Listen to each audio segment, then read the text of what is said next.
And indeed, Lord, this morning we want to continue surrendering to your will. The Lord, you may continue washing us and making us clean. Even as we sit to hear your word this morning, the Lord, you may speak to each and every one of us. That God, even in our humanness, the Lord, your divinity may be manifested through your word. The Lord, you may impact us with the wisdom of heaven, that our minds and our hearts will grasp that which you have prepared for us. Even as you have been together with us in this service, how we declare by the power of the Holy Spirit, we continue ministering to each and every one of us. And your voice alone, it is that which we desire to listen to. And this is our prayer this morning in the name of God the Father, the Son, and the Holy Spirit. Amen. Praise the name of the Lord. I am so much grateful this morning for an opportunity that God has given me to come and worship together with you again. When I'm invited in a praise for the first time, I'm very excited. For the second time, I am a bit worried. For two reasons. One, that you know, the other one, that I know. When I'm invited to a praise for the second time, I ask myself, did I perform so poorly last time that I'm given one more chance? And that is it. So that is always at the back of my mind. That's why I'm not as excited for the second time as the first time. And of course, the other reason is the one that we obviously think of. But it's good to think about the second option and to ask myself, why am I being invited for the second time? Pengine nilipata 20, wanaona huyu jamaa aimprove ama tuone kama hayo ndio mambo ya mwisho. But I'm grateful this morning for every time that God gives us an opportunity to share in His Word and to impact one another in our lives. And this morning I'm aware that the theme for this month for the church has been on Christian maturity. And this morning I want to bring the Word of God on spiritual maturity. And I hope the PowerPoint is set for us so that we can proceed together.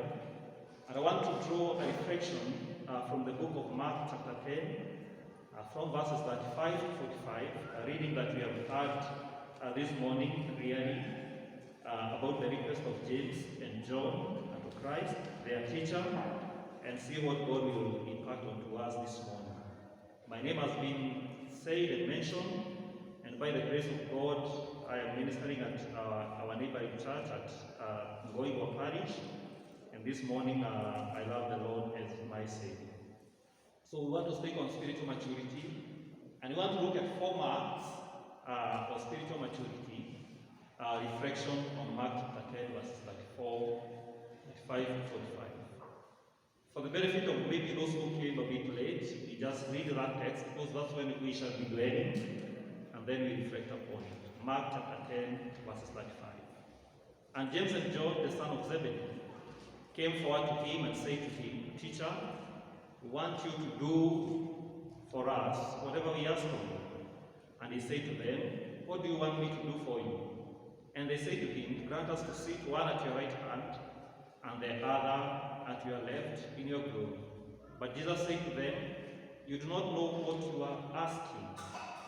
Are you able to drink the cup that I drink, or to be baptized with the baptism with which I am baptized? And they said to him, We are able. And Jesus said to them, The cup that I drink, you will drink. With the baptism with which I am baptized, you will be baptized.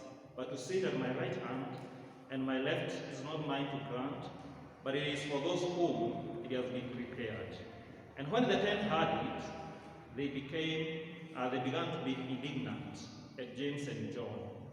And Jesus called them to him and said to them, You know that those who are supposed to rule over the Gentiles lord each over them, and their great men exercise authority over them. But it shall not be so among you. But whoever would be great among you should be your servant, and whoever should be first among you must be slave of all. For the Son of Man also came not to be served, but to serve, and to give his life as a ransom for me. So that is a caption in the midst of a lot of teachings, and just before then Jesus was speaking about his death for the 3rd time consecutively. And so he was giving a number of a series of teachings, and immediately after talking about his death, and resurrection, there was an opportunity for James and John to make a request.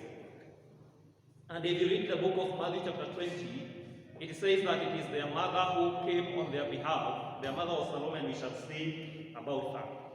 So I want us to pick 4 things from this text and reflect over them vis-a-vis our lives and see what are the marks of Christian maturity in form of our spiritual growth. Number 1 is what I call love versus rebuke. And that for me is the wisdom of sonship in the next slide. You see, what is happening here? We all know the relationship between Jesus, James, and John. And together with Peter, they were like the inner circle of Jesus. So they were very much aware of their standing with the Lord and with the teacher. And so they knew that Jesus loves us. And they were suspecting that there is a special preference for them. And being brothers, they wanted to continue that into the kingdom that Christ came to establish. And so they knew that Jesus loves us so much, and so he can grant us any request that we place before him. And that's why they came and said, "Teacher, there is something that we want you to do for us." They knew, obviously, that when you ask, it shall be given unto you. When you knock, the door shall be opened. When you seek, you shall find. They knew their stand with the Lord. But what Jesus did, maybe they did not expect. Because though they knew they were loved, Jesus rebuked them. He gave them a rebuke right there. And that is something that we need to understand when it comes to our sonship to the kingdom of God. 2 scriptures that I may want to connect with these. Proverbs 3 verses 11. The Bible says that, "My son, do not despise the Lord's teaching. Do not despise the Lord's discipline, or be weary of his reproof. For the Lord reproves him who he loves, as a father the son in whom he delights." And also Revelation chapter 3 verses 19. "Those whom I love I reprove and chasten, so be zealous and repent." The wisdom of our belonging to the kingdom of God should teach us, for God so loves us, he often disciplines us. And most of us as Christians, we want to embrace the love part, but we don't want to embrace the rebuke part. How many people have gone back at the rebuke of the Lord? How many people have fallen back from their faith at the discipline of the Lord? Because we want to hold at one hand love, but we don't want rebuke when we have gone wrong. And that is what we call the wisdom of sonship. It is very important to understand as children in our families that when we rebuke them and we reprimand them, and sometimes we punish them, it is not because we hate them. It is because we love them and we want to see them walking in the right way. And so one of the marks of our spiritual maturity is to allow the discipline of the Lord upon our lives. It's to allow God even to use other people to reprimand us and to reprove us. And when we are talking about these things, some of them are not easy. There are people who come into the church and they hear a sermon. You know, there are those sermons which when you hear about it, you suspect that the designer of that sermon is holding a sword over your flesh. Zile zinaitwa ati hiyo message ni mimi ilikuwa inakata. Mwesikia kitu kama hiyo? Lakini hapa kwenye hamkatagwi. Ni pahali pengine. Si mnasikia mahali pengine ati mtu alihubiri alikuwa ananikata. Bwana asifiwe. Ikiwa unajua Mungu anakupenda na neno lake linakwambia anakupenda, kuwa tayari hilo neno likukate. And when you stand at that point, then you know your position as a son and daughter into the kingdom of God. So the wisdom of sonship in our Christian walk reveals to us that the Lord loves us, but he also stands in a position to rebuke us when we are in the wrong. And we shall see a few things, other things connected to that. But it's very important to understand that one mark of spiritual maturity is when we come to the position of knowing our sonship in the kingdom of God. That it does not require of us to receive the love from the Lord, but it requires also of us to receive rebuke from the Lord. Because this kingdom does not operate like other kingdoms. There's no sycophancy in the kingdom of God. And so, it comes to a moment where you have to be told the truth as it is, so that you can be able to receive it and to walk in the right way. One of the reasons why we need to be reproved and chastened is so that we can continue to be zealous and to repent. And that is a very important virtue to grow into as a Christian as we walk together. The second mark, number 2, is what I call the mark of faith versus ignorance. Faith versus ignorance. And that is the wisdom of prayers. Prayer is important to every Christian as we continue moving along this journey. Faith versus ignorance. You see that James and John, immediately after Jesus talking about his death and resurrection, they had great faith that they were confident of his kingdom. They were confident that even if they kill him or he dies, he will rise again. And in their thinking, though they had so much faith in his kingdom, they were ignorant on the nature of this kingdom. And that's why for them, they wanted to ask that they thought that immediately after Jesus would resurrect, boom, the kingdom come. And so they wanted to be on the right hand and on the left hand. And maybe, I don't know whether they had debated who will sit on the right or the left. Maybe according to their birthright position. But you see, they had so much faith in the coming kingdom of Jesus, but they were ignorant of the nature of that kingdom. Also, something that is remarkable with them, if you read this version of story in the book of Matthew chapter 20, it shows that it is their mother who came to Jesus with that request. And they must have put it forth through their mother. So who was Salome, the mother of James and John? Salome was the cousin of Mary, the mother of Jesus. So mnajua kwamba ikiwa Salome alikuwa cousin ya Mary, then alikuwa ni auntie wa Yesu. Are we together?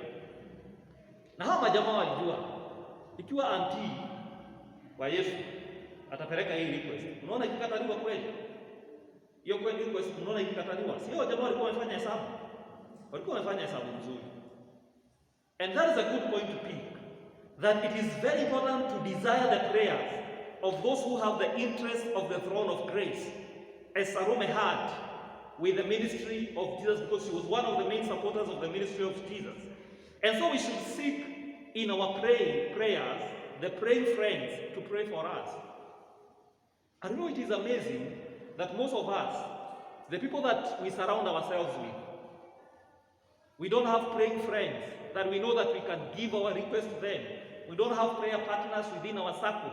Is there somebody that you know that when you have a request, and a genuine one, you know that I can take this request to them and they can petition it before the Father?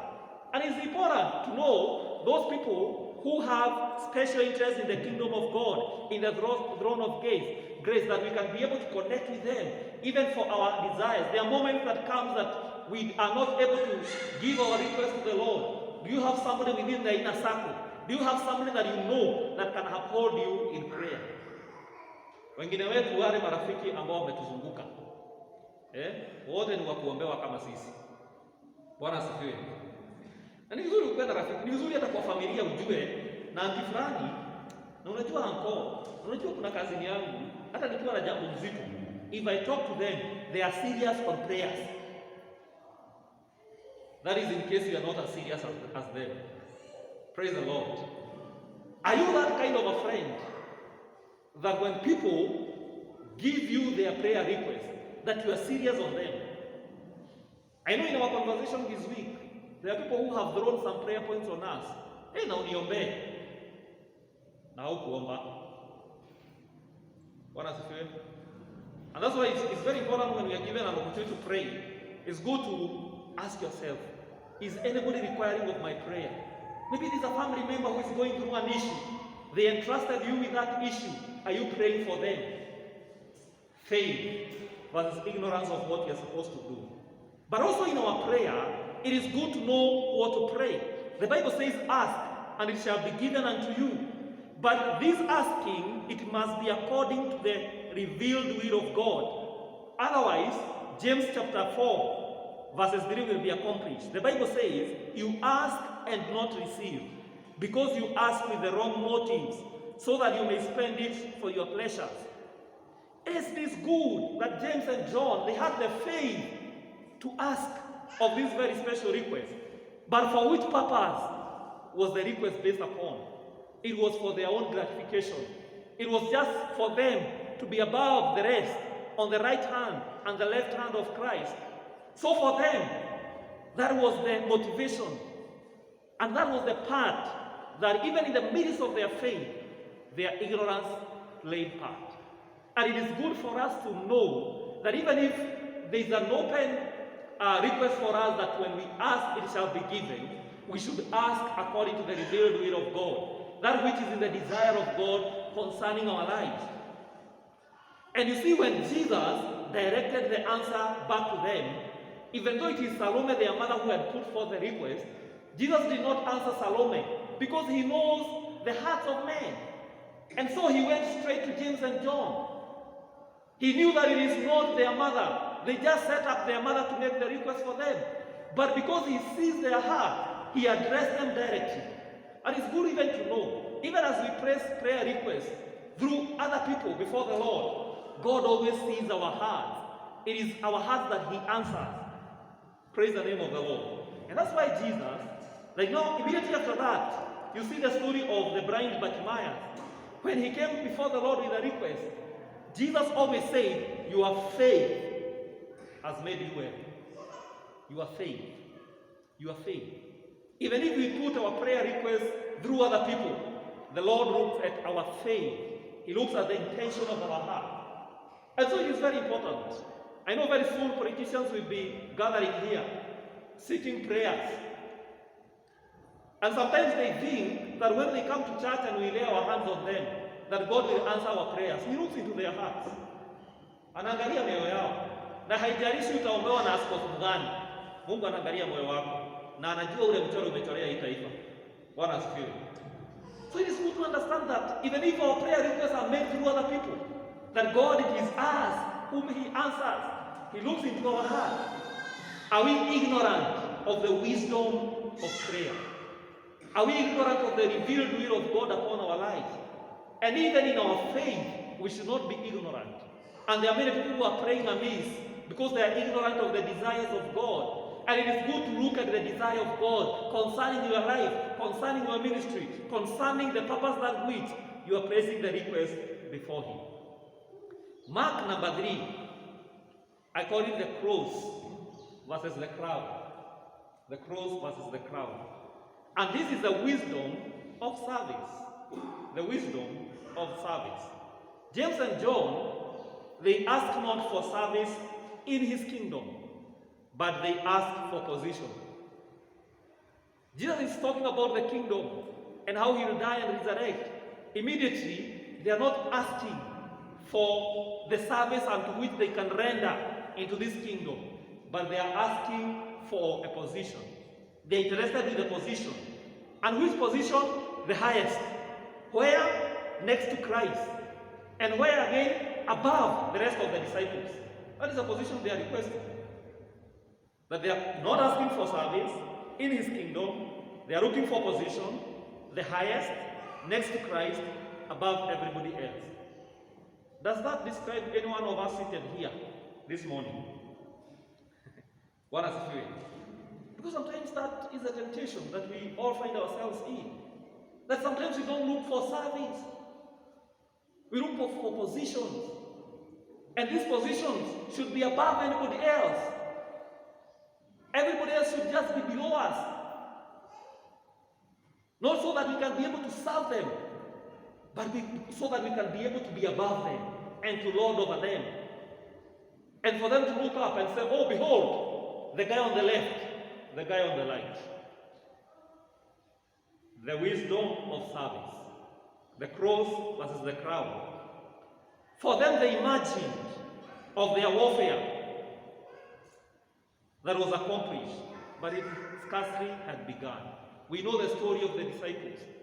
When they were looking forward to sitting on the right and the left, they didn't know the persecutions that was awaiting them, the immense task of spreading the gospel of Christ.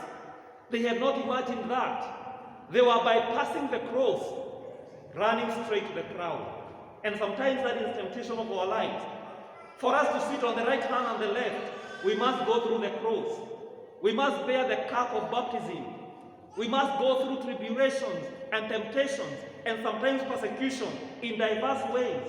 And Jesus asked them, are you willing to partake of that which I will partake? But I want to thank the Lord this morning because Jesus promises the cup of baptism. He not promises the ocean of baptism. You know, in the ocean you can drown, but the cup you can see the bottom. And that is the courage and the confidence that we have. That even as we bear through the cup of baptism, maybe in our families, there are issues that rise up, and they are supposed to take us to the lowest point of our lives. In our workplaces, in the environment that we are living in the context of COVID-19, you know, there are issues that are pressing us so hard. May they financial, may they the economic issues, and they are driving us to a point of realizing that, are we partaking of the cup of baptism? Things which are so hard upon our lives, which must make us depend on the Lord. But the comfort is this, they are just but a cup. They are not an ocean. And so take heart, if you are going through hard moments in your life, that you shall not drown in them, that God will uphold you. He will make you see the bottom of it and come out victorious, because that is a promise that He has given us. And that is the wisdom of service, that we must bear the cross before we wear the crown. And most of us, we want to bypass that point. Those of us who are in church leadership, sometimes they understand this. People may stand far off and look at the people who serve in the church and sometimes think of them in otherwise. But until you get into that position, then you realize it's not just even a position. It is a place of service. It has demands. You sacrifice a lot. The place of service and all the positions that we desire. The baptism that we have to go through. The Bible says that we are perplexed, but we are not in despair. And I want to encourage somebody this morning. Sometimes you feel that your cross is so heavy, and you are wondering, when shall I wear the crown? Be encouraged, because Jesus said that we have to drink of the cup of that He has to partake, and also be baptized with the same baptism. But we know, after Christ went through the tribulation, that Jesus was raised from the dead, and is seated at the right hand of the Father. And that is a position that awaits us. But before we get there, we must have the wisdom of service in His kingdom. And He described it. He said that those who want to be great among you, they must humble themselves. That He did not come to lord over us. He's the God of service. How is your service positioned as a Christian? Na kuna swali ambalo watu wanajiuliza swali nyingi. Wakati mwingine tunajiuliza kanisa itatufanyia nini? Lakini wakati mchache sana tunajiuliza tutafanyia nini kanisa? Ufalme wa Mungu utatufanyia nini? Baadaye tujiulize tutafanyia nini kanisa? And we are in an electioneering year. You look at the politicians, and maybe some of them are seated right here. Bless God for you that you came for this service. But the question is, are you just looking to hold a position, or is your heart out to serve the citizens of this nation in whatever capacity? In the various opportunities that God has given us in our professions, are we there to hold our position? Are you looking for the next promotion? Or your heart is given out to the service that God has given you an opportunity to render to the people that you interact with every day? The wisdom of service. That before we wear the crown, we must go through the cross. And the last thing I want to mention this morning is what we call the wisdom of dependency. Our strength versus God's grace. Our strength versus God's grace. The wisdom of dependency. When Jesus asked them if they were ready to go through what He was going through, they answered quickly that we are able. We are able. They had no idea of the trials that were ahead. As before they knew not what they asked, so now they knew not what they answered. These guys did not know what they were asking. And when they were asked a question, they did not know what they answered. They said, we are able. Really? Were you able at that point? Did you hope what you are saying you are able to? And I think the right answer for them would be, Lord, by your strength and in your grace, we are able, otherwise we are not. Our strength versus the grace of God. And many people have fallen into that temptation. The likes of Samson, who depended so much on their strength, and they missed the point that it is by the grace of God that we are what we are. Peter, even at one point, when Jesus said that you will deny me, he said, not me. His strength. But he did not look for an opportunity to behold the grace of God into that conversation. Let me assure you that our will and our resolution is not enough. Sometimes there are people who are willing and they are making resolution to do a few things, even to quit some habits, but they have never given themselves to the dependency of the grace of God. Our will and our resolution to be righteous, to be counted as worthy in the kingdom of God is never enough. We need to depend upon the Lord. Our wealth and our connections, our family ties and our status, mention them. They are not enough. We need God's grace to carry us through, even for such a moment that we are living in. And Christian maturity and our spiritual growth demands that we know the wisdom of dependence. We know in the natural world,